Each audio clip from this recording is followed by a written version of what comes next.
Mestre, como é que foi a sua vida profissional? Muita gente conhece o senhor Bandeira de Melo do Flamengo, mas tem toda uma história antes de Flamengo, e como tem? Como é que foi essa história profissional antes de chegar ao Flamengo? Olha, eu me formei em administração na UFRJ, né? Depois cursei o mestrado na Copiade. Não cheguei nem a defender tese, porque eu fiz concurso para o BNDES no final do curso e entrei logo.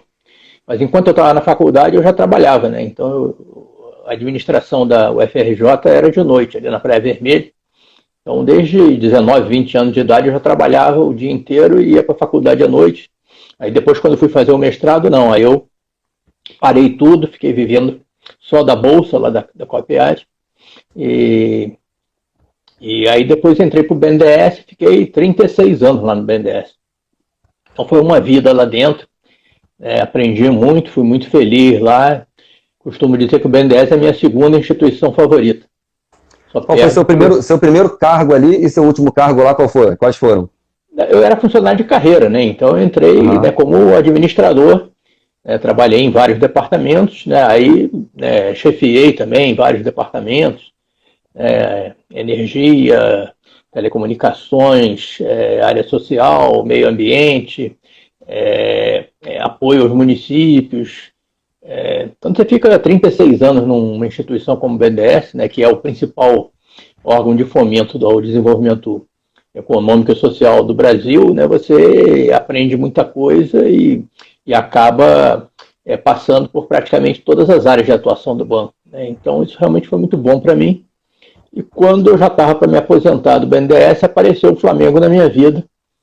E eu não esperava, né? Eu sempre fui sócio do Flamengo porque eu era torcedor, né? Mas não, eu nunca imaginei ser presidente do Flamengo. Acabei, por um acaso quase, né? Eu acabei assumindo, né, o lugar lá de candidato a presidente na chapa. Eu fui eleito e dado que eu estava lá dentro, né? É hora de fazer o melhor, né? Afinal de contas, o Flamengo sempre foi a paixão da minha vida depois da minha família. Né? Cara, até onde esse amor fez você suportar as pressões de ser presidente do maior clube do país e principalmente do seu clube de coração? Realmente, né, foram 6 anos trabalhando de graça, mas isso daí é o de menos. Eu faria de novo sem problema nenhum. Né? Eu tinha minha aposentadoria no BNDES, me dediquei totalmente ao Flamengo, não exerci mais nenhuma atividade enquanto eu fui presidente do Flamengo, porque eu achei que era isso que se esperava de mim e só assim mesmo que eu conseguiria dar toda a minha dedicação ao clube. E efetivamente, quando eu cheguei lá no meu discurso de posse, né, eu já disse que o Flamengo, que estava passando por uma situação dificílima, né, com 3 meses de salário atrasado, né, com uma dívida que a gente não sabia nem qual era o tamanho dela. Eu falei, né, além do passivo financeiro, o Flamengo precisa resgatar o passivo ético e moral, porque o Flamengo hoje é uma instituição desacreditada que não dá exemplo para 40 milhões de torcedores, boa parte desses torcedores crianças, né, pessoas das classes mais humildes. Então, e essas pessoas sofrem muito, né, não só quando o Flamengo perde em campo, mas sofrem muito quando o Flamengo é humilhado, quando o Flamengo é achincalhado, como vinha sendo, né? Você lembra da frase do Vampeta, né? Eles fingem que pagam, fingem que jogam, essas coisas, né? O Flamengo era motivo de chacota e isso dói muito na torcida. Então acho que foi por isso que a torcida comprou a nossa briga. E quando eu falei aquilo, né, que nós íamos ter que fazer sacrifícios na área esportiva para poder resgatar esse passivo ético e moral, praticamente a totalidade da torcida embarcou nessa luta aí com a gente, né? Estou falando com a gente, né? Porque é a gente mesmo, tá? Eu Sim, não sim. fiz nada sozinho, ninguém faz nada sozinho. Verdade. Podem esquecer essa coisa de salvador da pátria, de mitos, isso aí não existe. Né? Isso aqui nem Papai Noel. Então eu tive, né, uma equipe excelente, eu tive o privilégio de coordenar uma equipe de vice-presidentes que ficaram comigo 6 anos lá, se dedicando, doando o seu tempo, o seu prestígio para o clube, os profissionais que trabalharam com a gente, porque o Flamengo é uma organização complexa, que precisa de administração profissional, então para ficar lá no dia a dia, no operacional, não adianta ser um dirigente amador, tem que ficar lá direto, E aí nós tivemos profissionais recrutados no mercado, dentro das melhores técnicas de governança, com remuneração variável, dependendo das metas, né, que eles alcançassem.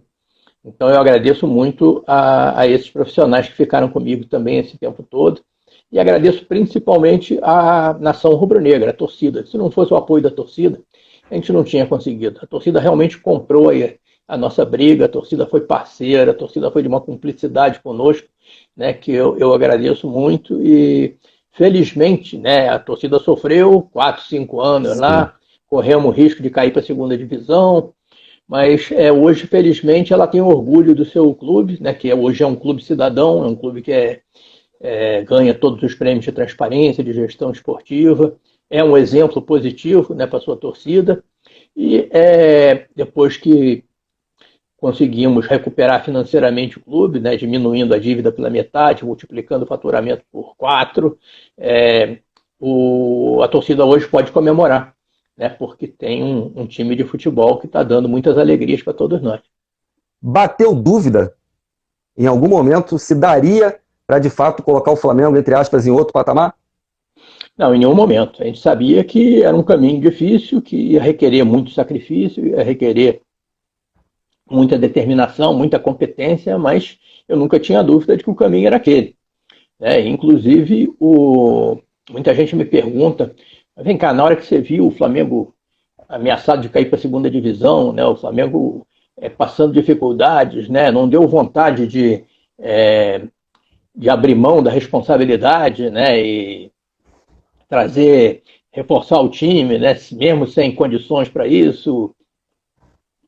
E eu digo que em momento nenhum, né, porque eu acho que eu até compreendo quem está na torcida, quem está fora, né, que fique com esse tipo de expectativa, né, que fique com esse tipo de ansiedade, mas se você está lá dentro e se você é realmente apaixonado pelo clube, né, a paixão impõe que você seja responsável.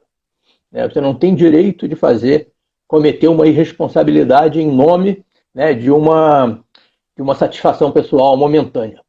Isso você não tem direito de fazer. Então é exatamente porque eu sempre fui, sempre serei apaixonado pelo Flamengo, que eu fui responsável 24 horas por dia, 7 dias por semana, durante 6 anos. Grande parte comprou a ideia, por causa da credibilidade que você passou na mensagem. Mas teve uma parte que não comprou e caramba, Bandeira não pode, porque tem que ganhar título. Como que você conseguiu lidar com as críticas, principalmente da imprensa e por parte da torcida, que também foram fortes, que eu lembro bem, devido à tua declaração e tal, e começou a perder um título aqui, os caras ficaram... Nossa, como é que você lida com críticas? Olha, eu tenho que respeitar as críticas, né? Não pode ser diferente. A gente respeita, né? Como eu falei, eu até entendo que a ansiedade de alguns, né, pode ter levado, né, assim, uma incompreensão, mas quem está lá tem que ter responsabilidade, não pode se deixar abater por determinado tipo de crítica, por determinado tipo de ataque, principalmente quando você sabe, né, primeiro você tem consciência que você está fazendo a coisa certa, né? Eu sempre fiz na minha vida a coisa certa. E também porque você sabe que a maior parte, a esmagadora maioria da torcida entende aquilo e te apoia. Então, é claro que é desagradável às vezes você ver determinado tipo de comentário e tudo, mas aí você não pode, né? Se você está lá, se você está na torcida, né? Se você está fora e tudo, você aí é livre para fazer o que você quiser. Tá? Mas a partir do momento que eu estou lá dentro, eu tenho que agir com responsabilidade e não me arrependo nem um minuto. Qual o principal legado deixado pela administração Bandeira de Melo do Flamengo? Olha, todo mundo fala, né, da recuperação financeira do clube, da recuperação da credibilidade, da dignidade, né? Eu acho que isso é super importante, né? Eu acho que é o principal legado. Agora, se você falar de coisas assim ligadas ao futebol, eu não tenho a menor dúvida que o nosso, né, nada é meu, o nosso principal legado foi o investimento nas categorias de base. Eu acho que não tem nada mais importante num clube de futebol do que você trabalhar as categorias de base. O Flamengo, no passado, já tinha sido reconhecido internacionalmente como tendo assim, um padrão de excelência na formação de talentos, né? Você sabe que o próprio nome aí do seu site é Nação Urubu 81. Em 81, o Flamengo foi campeão do mundo com 8 jogadores da sua base, do total dos 11 titulares que estavam lá, né, ganhando de 3-0 no Liverpool, que ficou marcado na história. Então, o Flamengo tinha isso, ele era o melhor do mundo nisso.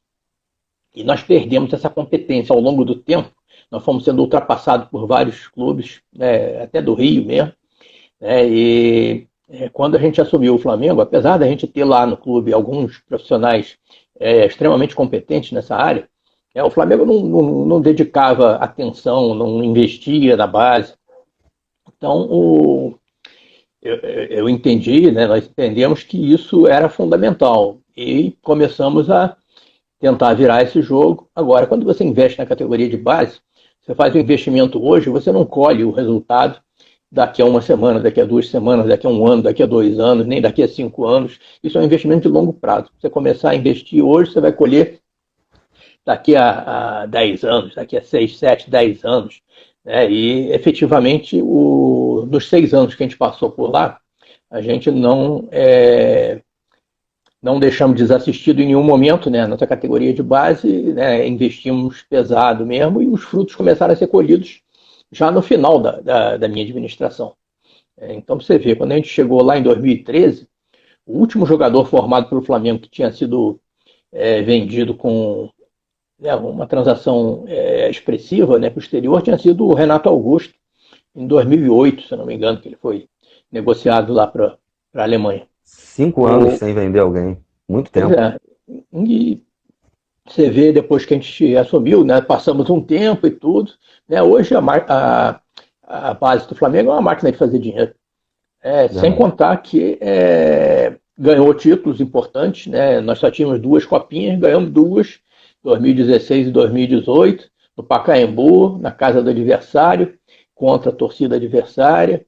E a Copinha é o torneio assim, mais charmoso, mais importante das categorias de base do Brasil, talvez um dos mais do mundo inteiro. Então, para mim, foi excepcional ter ganho aquelas 2 copinhas e foi excepcional ver a evolução da categoria de base do Flamengo, né? Ver que hoje o Flamengo é campeão em todas as categorias, desde lá o futebol de salão, lá os meninos abaixo de 11 anos, né? Desde os 7 anos de idade e tal, até o sub-20, né? Hoje, isso daí é uma coisa que vai ficar por muito tempo, né? Se os atuais e futuros administradores do Flamengo mantiverem esse tipo de prioridade, você pode ter certeza que o Flamengo vai ser campeão de tudo durante muito tempo, que a força do clube mesmo está na base, né? E não só investimos, né, na formação dos meninos, né? Não só trouxemos jogadores que a gente chama de meia confecção, né?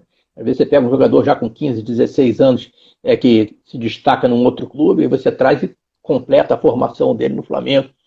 Não só fizemos isso, como mudamos, né, da água para o vinho, né, da água suja para o vinho de alta qualidade, as instalações dos meninos, né? Então, hoje, o CT dos meninos do Flamengo é um dos melhores CTs do Brasil, mesmo você considerando as equipes profissionais. O Flamengo hoje tem 2 CTs de altíssimo nível, não tinha nada, né? Só tinha um barracão. Quando chovia, os jogadores pisavam na lama para chegar lá no vestiário. E hoje em dia nós temos 2 CTs maravilhosos, assim, de primeiro mundo, né? Um para o profissional e o outro totalmente dedicado à nossa base. Falando em CT, não tem como a gente falar do acidente, né? Do incêndio que houve lá e tal. O senhor deu até algumas declarações há pouco tempo, tal. O pessoal polemiza também, aumenta muito, mas eu queria saber do senhor como o senhor encara aquele ocorrido no Ninho do Urubu, naquela ocasião ali dos meninos do Ninho. Olha, aquilo ali foi a maior tragédia da história do Flamengo. Nós vamos fazer 125 anos de história agora, né? E nunca tivemos nada tão triste, tão trágico, tão vergonhoso, né, como aquele incêndio que matou aquelas crianças. Eu já não era mais presidente do clube. Não quero ficar especulando aí sobre as razões, acho que isso aí a gente tem que deixar a critério aí das autoridades, né? Mas o fato é que foi uma coisa muito triste. Eu não consigo imaginar assim, a dor dos pais, dos parentes, dos irmãos, né, que perderam essas crianças nessa idade daquela maneira, né? Então, eu acho que nada pode pagar o sofrimento dessas famílias. Eu acho que o Flamengo teria que está fazendo todo o esforço do mundo para reparar aí essas famílias. O que eu posso dizer sobre isso, né, sobre esse episódio é isso, né, é respeitar aí as investigações, e assim como eu falei que desde criança eu gosto de ver a base do Flamengo, né, e todo o sacrifício que nós fizemos para eles terem as instalações em boas condições, e deixamos os 2 CT prontos já, e a base, o Sub-17 do Flamengo já ocupando o CT novo, né, em dezembro de 2018, antes de eu sair. Apesar disso, o que fica mesmo quando a gente pensa nisso é a dor das famílias. Não tem nada mais importante do que isso. Aquela setorização onde os meninos, você deve conhecer bem, onde os meninos dormiam ali, aquilo já era um projeto do Ninho do Urubu, ou aquilo ali veio depois? Como é que era aquilo? O local ali, os containers. Era tipo uns containers, é isso? Na realidade são alojamentos chamados de módulos habitacionais, que são os mesmos alojamentos que são usados por exemplo, nas escolas do amanhã, nas unidades de pronto atendimento da prefeitura, nas clínicas de saúde da família, até o alojamento do Corpo de Bombeiros é do mesmo padrão. Tá? Então não existia nada de inadequado ali. Claro que o alojamento que depois que nós deixamos pronto para eles é muito melhor, mas como uma instalação provisória, aquilo ali, garanto que nenhum outro clube do Rio tem nada parecido com aquilo. Agora que você precisa, então não tem nada de errado com a concepção dos alojamentos. O que você precisa ver é exatamente o que aconteceu, né, para ter causado o incêndio. Eu imagino que tenha sido alguma coisa imponderável. É claro que não imagino que ninguém... É absolutamente impensável, né, que haja qualquer tipo de dolo por parte de quem quer que seja. Não acredito nisso, mas temos que aguardar aí as investigações, mas com certeza não foi a concepção dos alojamentos. Você vê, recentemente houve vários incêndios no Rio de Janeiro, e nenhum deles em alojamentos do tipo, né, do que era o do Flamengo. Né? Você teve lá o Museu da Quinta da Boa Vista, teve o Hospital Badinho, o Hospital Lourenço Jorge. Em São Paulo teve lá o Museu da Língua Portuguesa. Isso aí é uma coisa, uma tragédia, e tudo tem que ser apurado, né, principalmente para que se aprenda e esse tipo de coisa não aconteça de novo. Qual é o maior ônus? Bônus, você já falou até alguns, mas ônus de ser um presidente do tamanho de uma instituição igual o Flamengo, cara? Olha, eu não me arrependo de nada. Se tivesse que começar de novo, eu começaria, né? Minha paixão pelo Flamengo supera qualquer coisa. Agora, é claro que de vez em quando você tem uns aborrecimentos. Os maiores aborrecimentos que eu tive foram depois que eu deixei a presidência do Flamengo, né? Tudo isso que você deve estar acompanhando aí, realmente afeta muito, né? Principalmente a família e tudo, mas eu acho que faz parte do script, né? E vamos tocar em frente aí, sem nenhum problema. Se você pudesse voltar no período da sua administração, tem algo que você hoje faria diferente? Essa é uma pergunta que eu sempre respondo igual, né? Tem uma coisa que eu acho que nós não fizemos bem, foi o excessivo turnover, né? As mudanças constantes de treinadores. Eu acho que a gente poderia ter tido mais paciência com alguns treinadores. Acho que isso é um problema que não é só do Flamengo. Acho que é um problema cultural do futebol brasileiro. Mas acho que isso tem... E tem um monte de gente que contribui para isso, né? Acho que acaba que a pressão às vezes se torna irresistível, porque aí entra imprensa, entra torcida, e acaba que isso afeta a parte psicológica lá do treinador. E aí, tem uma série de coisas, mas eu acho que não só o Flamengo, mas como a grande maioria dos clubes brasileiros deveria se esforçar para para evitar essas tentações de mudanças constantes de treinador. E o que mudou na sua vida pós-presidência do Flamengo? Aí é contigo, se mudou para positivo, para negativo, responde para a galera aí. Eu voltei para arquibancada, voltei lá para o setor leste superior, eu estou sempre lá, né? E a torcida me encontra lá, me trata com muito carinho. Isso é uma coisa que antigamente eu ia lá e era anônimo, ninguém percebia, né, que eu estava lá. Agora eles me tratam com muito carinho. Então, em relação ao Flamengo, mudou isso. Deixei de ser dirigente e voltei a ser o que eu sempre fui, o que eu sempre vou ser, que é torcedor, né? Profissionalmente, eu não consigo ficar parado, né? Então eu sou diretor de uma ONG, um instituto que promove aí a eficiência energética, e agora estou envolvido nesse outro projeto aí que todo mundo sabe também. Estou lendo aqui alguns comentários aí falando, mas hoje o assunto aqui é Flamengo. Você como grande administrador que é, a torcida ficou um pouco apavorada aí, né? Recentemente, porque chegou a pandemia, junto com isso se instala uma crise, é inevitável, né?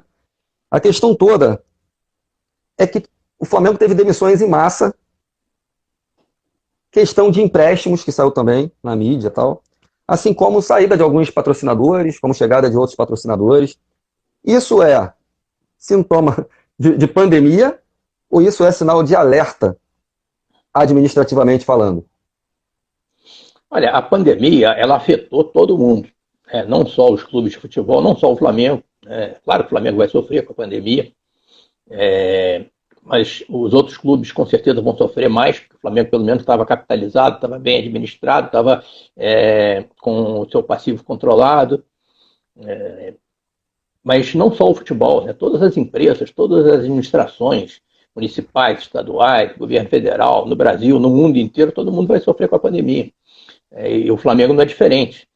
Então, essa coisa de... Eu também não vou me aproveitar disso, né, para fazer proselitismo político, né? Então, eu acho que ano passado o Flamengo já teve um aumento do endividamento. Mas eu acho que é uma coisa que é do jogo, né? Foi aplicado no reforço do time de futebol, e eu não tenho nenhum preconceito contra aumento de endividamento, desde que você se planeje para corrigir isso mais na frente. E esse ano também eu acho que está havendo um aumento do endividamento também para fazer frente a essa frustração de receita que está havendo aí no caso da pandemia. Então eu não vejo nenhum sinal de irresponsabilidade, que é o que me preocupa, que, claro, que preocupa todos os rubro-negros, que a irresponsabilidade volte ao clube, né? Mas no momento, né, acho que a gente não pode acusar ninguém disso, então o que a gente tem que fazer é ajudar, tem que continuar torcendo. Quem puder manter a inscrição no sócio-torcedor deve fazer, né, como eu mantive, né, continuo sendo sócio-torcedor, paixão mais, com 3 dependentes. Quem puder ajudar o clube no Anjo da Guarda também, como eu sempre, também desde o primeiro ano, sempre contribuí com o Anjo da Guarda. Eu acho que nessas horas, né, a torcida, né, os torcedores que podem, é claro que tem gente que está numa situação muito difícil por causa disso, né, perdeu trabalho, perdeu emprego e tudo, né, então a gente tem que compreender isso. Mas quem puder manter o seu sócio-torcedor, eu acho que deve manter e deve apoiar o clube e torcer, né, e fiscalizar, que isso é muito importante também, isso faz parte da democracia, fiscalizar para que a gente não volte, né, àquela situação difícil, né, de 2012. Essa questão da hegemonia que havia com uma emissora de TV, as transmissões, sempre foi assim, e hoje há uma quebra disso, pelo menos uma tentativa de quebra disso. Você acha isso salutar para as ações do Flamengo, para as ações do futebol brasileiro, ou você acha que deveria ser conforme estava antes? Olha, eu não estou lá, não estou acompanhando assim o dia a dia, né? Eu acho que a Globo sempre foi uma parceira super importante do Flamengo. Eu nunca fui a favor de brigar com ninguém. Então, sabe aquela coisa de que o pior acordo é sempre melhor do que a melhor briga? Então, eu acho que a gente deve sempre, né, buscar aí o entendimento. A Globo sempre foi a principal parceira comercial do Flamengo e isso tem que ser levado em consideração. Agora, detalhes, né, do contrato, né, quem está certo, quem está errado e tal, eu prefiro deixar, né, para os advogados, né, e tenho certeza que os meus amigos do jurídico do Flamengo, que me acompanharam durante 6 anos, que era longe o melhor jurídico do Brasil, eles vão poder me orientar com relação a isso. Vamos torcer para tudo caminhar bem. Queria saber se outros clubes já chamaram o Bandeira para trabalhar administrativamente. Eu vou até completar, né? Vou até completar aqui. Outros clubes, e se você profissionalmente conseguiria administrar um outro clube, de repente enfrentar o Flamengo, você que tem um coração tão inclinado aí por rubro-negrismo. Como é que você encara essa pergunta aí e se de fato teve?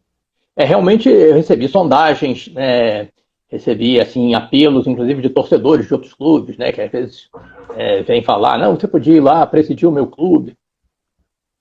E esse tipo de coisa, né, eu recebo assim, com muita alegria. Afinal de contas, né, é um reconhecimento da qualidade do seu trabalho. Mas eu entendo isso muito mais assim como uma homenagem, como uma gentileza, do que como uma possibilidade concreta. Porque, pelo fato de eu ser apaixonado, né, muito apaixonado pelo Flamengo, eu não me vejo trabalhando num clube que seja rival direto, né, do Flamengo. Tá? Então, para todo mundo que vem me conversar comigo e tal coisa, né, eu agradeço a homenagem, a gentileza, né, mas eu acho que não seria bom nem para mim, nem para esses clubes. Deixando claro aqui que eu não tenho nada contra que um torcedor de um clube trabalhe no outro. Tá? Isso aí você tem que respeitar a integridade profissional das pessoas. Eu acho que isso, inclusive no Flamengo, na minha administração, a gente tinha torcedores de outros clubes trabalhando lá. E trabalharam como se rubro-negros fossem, né? Vestiram a camisa do Flamengo e tal, e respeitaram, honraram o manto sagrado. Mas eu acho muito difícil que eu consiga fazer isso, né? Acho que é um caso assim que supera vamos dizer, qualquer consideração de ordem profissional. É uma coisa que vem aqui do fundo do coração mesmo. Eu não consigo, mas respeito e agradeço muito todas as menções aí que fazem de vez em quando com relação a isso. Rapaz, essa pergunta aqui, bebe até mais um pouquinho d'água aí, dá uma respirada, respira. Rapaz, o Flamengo hoje tem condições, reúne condições de construir o seu próprio estádio. E junto com essa pergunta vem uma outra mais bananosa ainda, pior ainda. O Flamengo construindo o seu próprio estádio. O Maracanã vai à falência, cara? Iria sim, mas não à falência, porque ele pertence ao estado do Rio de Janeiro, né? Então, mas o que eu acho sobre o estádio do Flamengo? Eu acho que o Maracanã é a casa do Flamengo. Tá? Toda a torcida do Flamengo quer que o Flamengo fique com o Maracanã. E eu também. E sempre quis, mesmo quando eu estava lá na presidência do Flamengo. Só que para o Flamengo ficar com o Maracanã, ele precisa ter condições que garantam segurança jurídica e econômica para ele ficar lá. Então ele precisa ser o concessionário do Maracanã. O Maracanã pertence ao governo do estado do Rio de Janeiro, mas ele pode ser cedido por concessão para um clube, para dois clubes, para uma empresa. Tá? Então, eu acho que o concessionário natural do Maracanã é o Flamengo. Tá? Porque o Flamengo sempre foi responsável por mais de 80% do movimento financeiro do Maracanã nesses 70 anos que o Maracanã existe. Então, eu acho que sem o Flamengo, o Maracanã não sobrevive. Vai fazer o que no Maracanã sem o Flamengo? Papai Noel, show do Paul McCartney e tal, isso não sustenta, né, economicamente o estádio. Então, acho que o melhor para todo mundo, para o Flamengo e para o governo do estado, para o povo, né, deve ser o Flamengo tomar conta do Maracanã. É claro que sempre respeitando o direito, né, do Fluminense, do Botafogo, do Vasco da Gama, que fazem parte da história do Flamengo, do Maracanã também. Né? Então, eu acho que o Flamengo, sendo o concessionário, ele deve garantir, e isso pode estar previsto no edital de concessão, por exemplo, que os outros grandes clubes do Rio terão a possibilidade de jogar lá a um preço justo, né? Que não vai ser nem um preço extorsivo, nem vai ser subsidiado. Então, isso eu acho perfeitamente possível.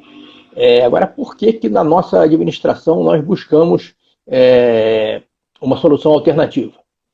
Porque o Maracanã nunca esteve disponível. Né? Então, quando a gente assumiu em 2013, ia ter a Copa das Confederações, depois aí para a Copa do Mundo em 2014, depois volta rapidinho, depois para de novo para a Olimpíada, e aí você tinha lá o consórcio Maracanã, que era administrado pela Odebrecht, né? Tinham algumas empresas aventureiras querendo aí assumir o Maracanã para poder explorar o Flamengo. Esse tipo de coisa a gente nunca admitiu. Então, eu cheguei a propor lá para o governador Pezão, na época, né, que o Flamengo assumisse o Maracanã, que ele fizesse uma licitação, né, uma licitação que fosse transparente, né, que todo mundo pudesse participar, e o Flamengo se candidataria e assumiria o Maracanã. Mas, infelizmente, né, ele nunca quis, E isso só veio acontecer agora, né, em 2019, já no novo governo. Então, por isso que eu acho que o Flamengo deve ter sempre uma carta na manga. Porque se um dia aparecer um governo, né, ou uma empresa que queira ficar com o Maracanã e obrigar o Flamengo a jogar lá em condições que não sejam as melhores para nós vamos ter sempre, e hoje o Flamengo tem condições financeiras para isso, para comprar um terreno e construir um estádio.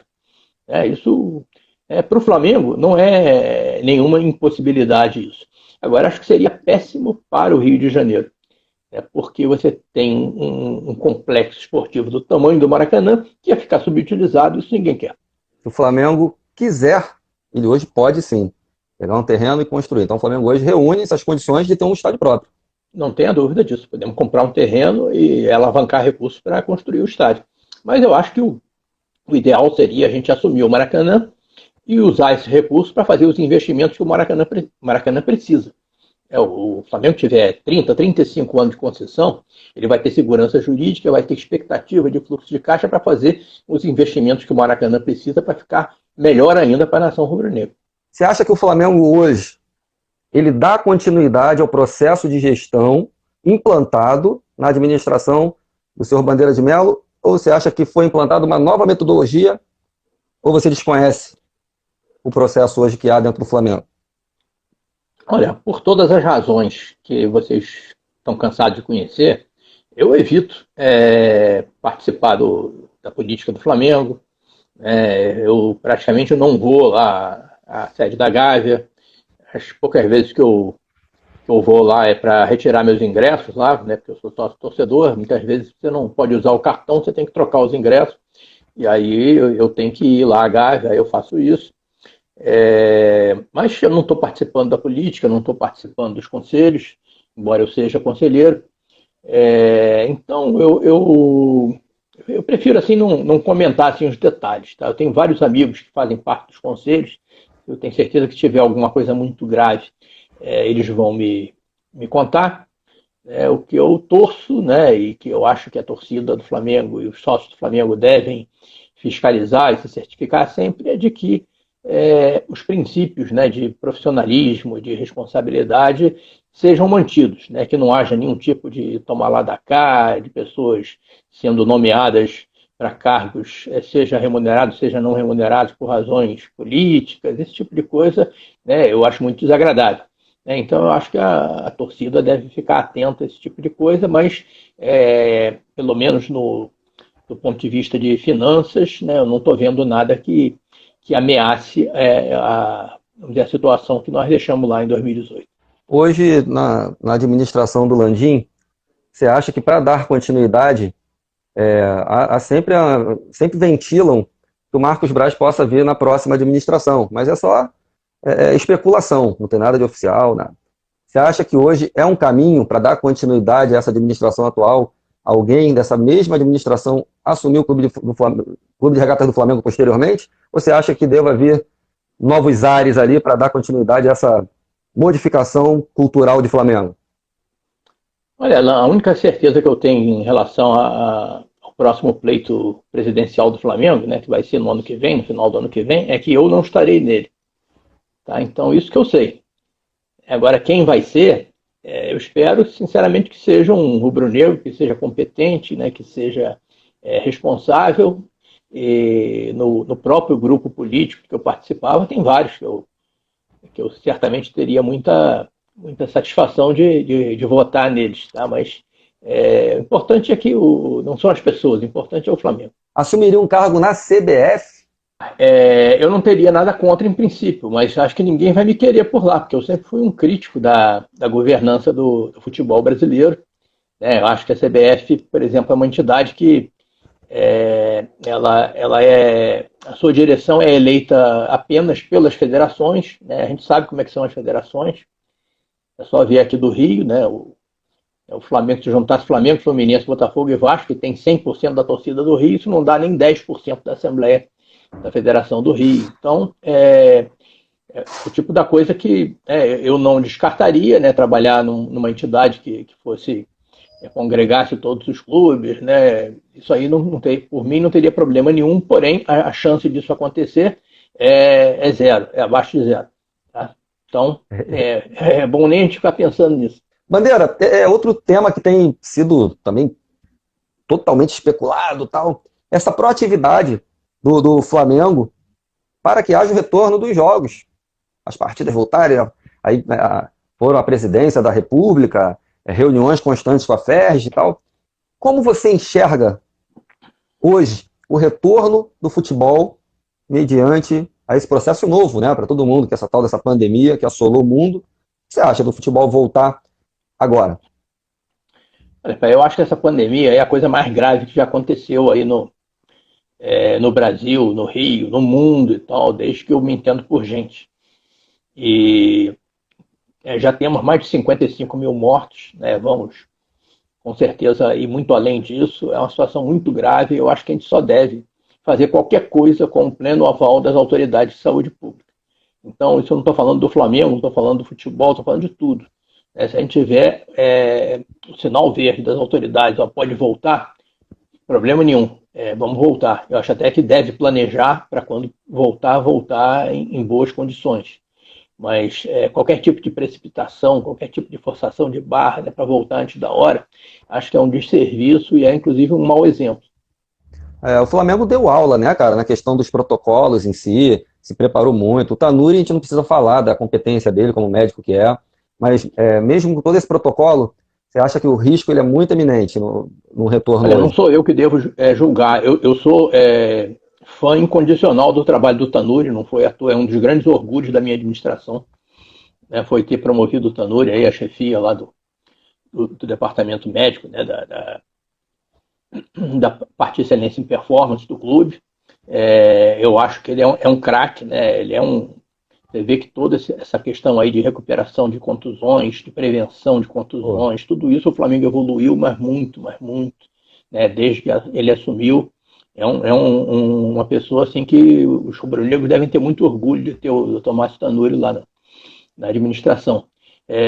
Mas ele não a praia dele não é saúde pública, né? Então ele está fazendo o melhor que ele pode dentro do que foi pedido a ele. Eu tenho certeza que ninguém faria melhor, mas eu estou falando da administração de uma crise mundial, de uma crise de saúde pública, e aí quem tem que, vamos dizer, dar o aval para que a gente volte, as atividades todas, não só futebol, são as autoridades de saúde pública. Então vamos perguntar para a Fiocruz, por exemplo, né, para os médicos da UFRJ, e aí, havendo esse ok, aí tudo bem, a gente volta, mas Tanuri é craque. Qual o time no Brasil hoje você acha que tem elenco para bater de frente com esse time do Flamengo? Para assustar o Flamengo num brasileiro, por exemplo? Hoje nenhum, tá? Mas o que não significa que a gente não deva respeitar todos os adversários. De vez em quando a gente pode ser surpreendido por algum, né? Isso daí o futebol tem dessas coisas, né? É o único esporte em que às vezes acontece zebra. Mas assim, olhando assim friamente, eu não vejo nenhum clube hoje, nenhum time hoje que possa ser considerado melhor do que o do Flamengo. Não. Outro tema muito latente quando fala de Bandeira de Melo, não tem como não falar, irmão. É a questão da política partidária também, que é uma realidade, então abre aqui uma vertente. Se você quiser falar alguma coisa a respeito, fique à vontade. É uma página do Flamengo, mas uma página também democrática, com liberdade de expressão. Fique à vontade aí se quiser falar algo a respeito. Eu não quero fazer campanha, né? A gente veio aqui para falar de Flamengo, né? Mas acho que todo mundo sabe, né, que eu estou envolvido nesse projeto aí na pré-candidatura, né? E a ideia seria tentar fazer pelo Rio de Janeiro alguma coisa parecida com o que foi feita no Flamengo, né? Com uma equipe também fantástica, exemplo da que eu tive lá no Flamengo. Obrigado aí por você ter feito a pergunta, mas eu não quero assim aproveitar o espaço que é da torcida do Flamengo para falar de campanha, de pré-campanha. Mas falo eu, galera. Quem quiser me procura. Isso aí. Não dá para desperdiçar o espaço, né? Mas quem quiser me procurar, né, eu vou ter o maior prazer em conversar sobre isso. Mestre, muito obrigado mais uma vez. Fica com Deus, se cuida aí. Então, um abraço, meu irmão. Que Deus te abençoe. Saudações rubro-negras. E obrigado por tudo.